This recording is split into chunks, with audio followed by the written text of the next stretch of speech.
ശ്രീരാമനെ എനിക്കിഷ്ടമാണ്.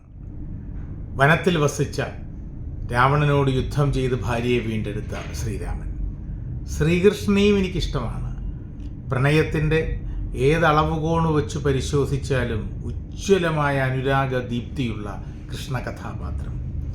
പക്ഷേ എനിക്കിഷ്ടമുള്ള ശ്രീരാമൻ ജനിച്ചത് അയോധ്യയിലല്ല, മിഥിലയിലും കോസലത്തുമല്ല, മറിച്ച് വാൽമീകിയുടെ മനസ്സിലാണ്. എനിക്ക് പ്രിയപ്പെട്ട ശ്രീകൃഷ്ണൻ ജനിച്ചത് മധുരയിലും അമ്പാടിയിലും ദ്വാരകയിലുമല്ല, വ്യാസഹൃദയത്തിലാണ്.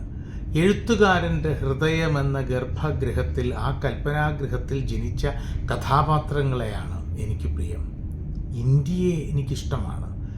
അതിൻ്റെ പ്രധാന കാരണങ്ങളിലൊന്ന് ഇന്ത്യയിലെ സിഖ് മതസ്ഥരുടെ പരമോന്നത തീർത്ഥാടന കേന്ദ്രമായ അമൃത്സറിലെ സുവർണ ക്ഷേത്രത്തിൻ്റെ ശിലാസ്ഥാപനം നടത്തിയത് ഗോവിന്ദ് സിംഗും അർജുൻ ദേവും ഗുരുനാനാക്കും ഒന്നുമല്ല, മറിച്ച് ബാബ മീർ മുഹമ്മദ് സാഹിബ് എന്ന ഇസ്ലാം സൂഫി സന്യാസിയാണ്. വിവിധങ്ങളില്ല, എല്ലാ അനേകങ്ങളും ചേർന്ന ഏകമാണ് രാജ്യം എന്ന് തെളിയിക്കുന്ന മതേതര ഭാരതമാണ് എനിക്കിഷ്ടം.